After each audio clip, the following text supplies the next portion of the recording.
और प्रॉब्लम ये है कि सर ये सियासी रहनुमा अगर अपने प्रॉब्लम सियासी तौर पे सॉल्व कर लेते तो हम इधर तक पहुंचते ही नहीं। जो बाकी इदारों को खींच कर ड्रैग करके अपने डोमेन में लाया जाता है, फिर उनसे जो पसंद ना आए तो फिर उसके ऊपर एक और एतराज, पसंद आ जाए तो दूसरी सियासी जमात को उस पर एतराज है। सलमान साहब, अभी सूरत हाल ये कि जो इलेक्शन कमीशन और वजारत दिफा ने आज जवाब जमा कराया, अब कल सुप्रीम कोर्ट इसका जायजा लेगी। ये किस तरफ मामला जा रहा है? क्योंकि इस वक्त लग रहा है कि ना हुकूमत सुप्रीम कोर्ट का ऑर्डर मानने को तैयार है और सुप्रीम कोर्ट भी इलेक्शन करवाने वाली जो अपनी ओरिजिनल जजमेंट है बहरहाल उस पर कायम है अभी तक, उसको इम्प्लीमेंट करवाने के ऊपर भी उनका बहुत ज्यादा असरार है, जो कि ऑब्वियसली एक जजमेंट को इम्प्लीमेंट करवाया जाना चाहिए। सो अब क्या होगा सर आगे, आपकी क्या असेसमेंट है?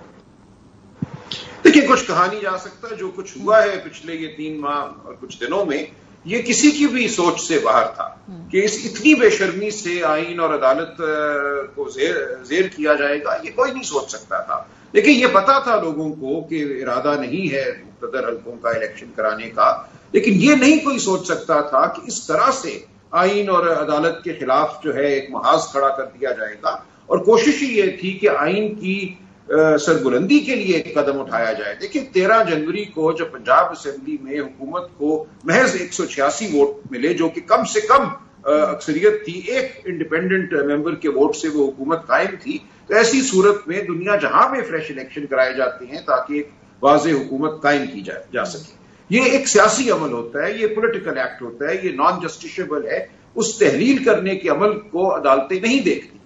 अब जब वो हो गई तहरीर असेंबली, तो उसके बाद यही ख्याल था कि आईन और कानून के मुताबिक इलेक्शन होंगे और जो सूरत है वो वाज़ेह हो जाएगी। लेकिन जब तहिया कर लिया ताकतों ने और कहा कि हम हर हद तक जाएंगे इलेक्शन को रोकने के लिए और पूरा निजाम अगर हमें नरम भरम करना पड़ा तो हम कर देंगे, जो कि अब हो गया है। अदालत भी बट गई, तौहीन भी हो गई सुप्रीम कोर्ट की। नेशनल असेंबली ने भी कह दिया कि हम सूबे में इलेक्शन नहीं होने देंगे। मेरी नजर में ये विफाक पाकिस्तान पर भी एक हमला है। देखिए, नेशनल असेंबली ये कह रही है कि जो सूबे में 12 करोड़ अवाम या केपी को भी शामिल कर लिए 17-18 करोड़ अवाम को रख के राय दही के लिए रकम मतलूब है, वो हम उनको नहीं देंगे। विफाक पाकिस्तान सूबे के हुकूक को तल्फ कर रहा है और एक जो आईनी अमल है उसको रोक रहा है, ये कह के कि हम 21 अरब रुपए नहीं देंगे, जो कि 0.01% भी हमारे अखराजात का नहीं है। ये बहुत दूरस्थ नताइज होंगे इन बातों के। लेकिन हम चले सर, अभी सूट कर रहे हैं ना, कुछ लोगों को सूट कर रहा है। अब जो अगली तजवीज है वो एक सियासी तजवीज है। अख्तर साहब ने भी जिसकी तरफ अभी इशारा किया कि मिल बैठकर प्रॉब्लम सॉल्व करें, बिकॉज ऑब्वियसली एक सियासी डायलॉग भी होगा इसमें, लेकिन उसके लिए हमें आईनी गुंजाइश भी देखनी होगी। अब ऑलरेडी जो 90 दिनों की जो टाइमलाइन है गलत हुआ, लेकिन वो वायलेट हुई है। जो एक और तजवीज फ्लोट की जाती है जी कि विफाकी हुकूमत के इलेक्शन थोड़े पहले ले आए और सूबाई असेंबली के इलेक्शन थोड़े आगे ले जाएं, कहीं जून में या इसके इर्द गिर्द आप अग्रीमेंट करके इलेक्शन इकट्ठे करा दें। पता नहीं होगा या नहीं होगा, लेकिन इस तरह की जो थ्योरीज कहते हैं जी मिडिल वे इस तरह का हो सकता है। तो ये कानूनी आईनी तौर पर इसकी गुंजाइश होगी? देखिए, कानून तो फिर पीछे रह गया ना। फिर उस वक्त हम जाके तमाम फरीकैन अदालत से तकाजा करेंगे, कोई तारीख देंगे, अदालत कहेगी अच्छा ठीक है कर लो। तो आप हर चीज फिर तो आइन से बाहर कर रहे हैं, लेकिन इस मुल्क में होता रहा है। हम मार्शल लॉ को भी अदालत से रेटिफाई कराते रहे हैं, उसकी तायीद लेते रहे हैं। किसी अदालत के पास कोई हक नहीं होता, कोई ताकत नहीं होती कि वो मार्शल लॉ को सही करार दे। तो ये सब कुछ तो फिर हम करते हैं दिखावे के लिए, तो वो कर लेंगे इस बार भी, अगर आइन और कानून को हमने पीछे छोड़कर किसी सियासी मुआहदे पे आना है। लेकिन मुझे सियासी मुआहदा भी होता नजर नहीं आ रहा। अच्छा। लेकिन देखिए, ना कराने की वजह क्या थी? दिसंबर में जो ऐलान कर दिया गया कि अगर असेंबली तोड़ोगे हम इलेक्शन नहीं कराएंगे, उसकी वजह सिर्फ एक थी कि एक खौफ था कि जो हरीफ सियासी जमात है, पीटीआई है, वो इलेक्शन जीत जाएगी। वो खौफ तो आज भी कायम है। जब तक वो खौफ खत्म नहीं होगा उस वक्त तक मुझे कोई सियासी और ये जो कानूनी दलाइल दिए जा रहे हैं अख्तर साहब, जैसे आज वजारत दिफा कहती है हमारे पास कैपेसिटी नहीं है, इस वक्त हम नहीं करवा सकते, इकट्ठे इलेक्शन हो, अक्टूबर की बात की जाती है। इसी तरह जो पैसों की बात की जाती है, 21 अरब रुपए नहीं है, अक्टूबर तक आ जाएंगे। कि ये फिलहाल ये है तो ये सियासी नुक्ता, लेकिन इसको कानूनी दलील के तौर पर इस्तेमाल किया जा रहा है। अक्टूबर में सर क्या हालात इससे बहुत मुख्तलिफ होंगे, या मोर और लेस आप समझते हैं कि उस वक्त भी चूंकि हालात तो उस मुल्क में ऐसे ही रहेंगे, तो उस वक्त ये पैसे आ जाएं, ये सिक्योरिटी के मसले सॉल्व हो जाएं, ये होता आपको दिखाई दे रहा है? क्योंकि बहुत लोगों का ख्याल है अक्टूबर में भी ये प्रॉब्लम सॉल्व नहीं होंगे। देखिए, बात यह है कि रेटोरिक अपनी जगह पे, जज्बाती बातें अपनी जगह पे होती और वो चलती रही। لیکن بات یہ ہے کہ اس میں لیگل بات کم ہے اور پریکٹیکل باتیں زیادہ ہیں. زمینی حقائق کو ہم نے دیکھنا ہوتا ہے. یاد رکھیے کہ کسی بھی ملک میں کوئی بھی ادارہ اتنا خود مختار نہیں ہوتا کہ وہ اپنے تئیں سب کچھ کر سکے. سب ایک دوسرے پہ ڈپینڈنٹ ہوتے ہیں اور یہ جو ڈپینڈنسی ہے یہ جو ہے وہ انہیرنٹ ہے. وہ اسٹیٹ کے اندر جو ہے وہ مربوط یہ چیز ہے اور اس سے آپ پہلو صحیح نہیں کر سکتے. کوئی بھی آئیلینڈ نہیں ہے, کوئی جزیرہ نما کوئی ادارہ نہیں ہے کہ وہ باقیوں سے انسولیٹڈ ہے یا آئسولیٹڈ.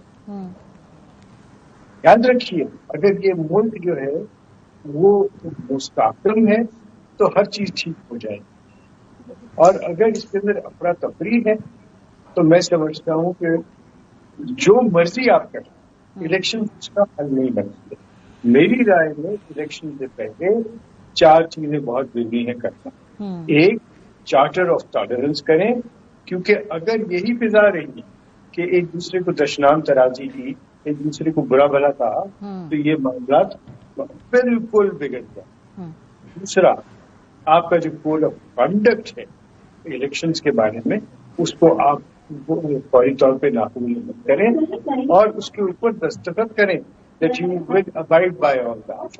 اور تیسری بات ہے کہ آپ اس کے اندر کچھ ایسی ریڈ لائنز ڈرا کریں جس کے اندر آپ اکانومی کی بات جو ہے اس کے اوپر لے کے چلیں, اکانومی کو مستحکم کرنے کی کوشش کریں.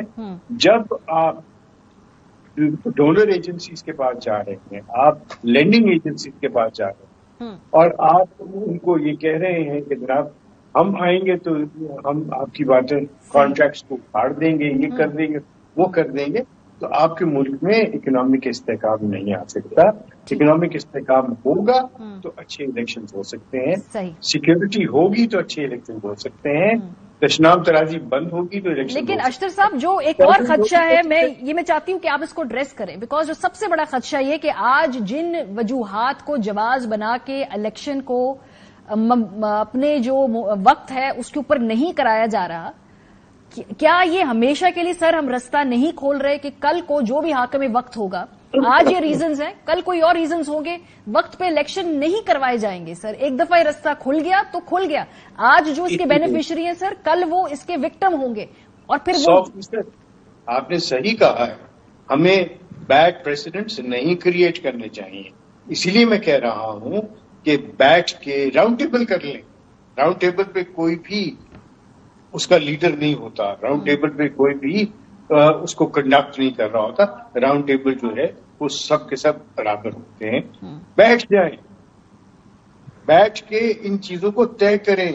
یہ عدالتوں میں طے نہیں ہو سکتی, یہ طے ہوں گی, اس کے اوپر دستخط کریں اور آئندہ کے لیے آپ ایک لائحہ طے کریں کہ اس طرح کی ڈیویشنز جو ہیں وہ قابل قبول نہیں ہیں. ہو چکی ہے نا ڈیویشنز, چلے بیونڈ سر ہے, پر نہ اس وقت ماحول ہے, اس وقت بینچ تقسیم ہے, بار تقسیم ہے, جس کے اندر واضح تقسیم ہے, سیاسی جماعتوں واضح تقسیم ہے. بہت شکریہ آپ دونوں حضرات کا, بہت شکریہ آپ دونوں حضرات کا. اس صورتحال یہ ہے جی کہ اس ملک کے اندر کوئی ایسا ایک ادارہ نہیں ہے جو کہ حکومت کا جس میں تقسیم واضح نظر نہ آ رہی ہو.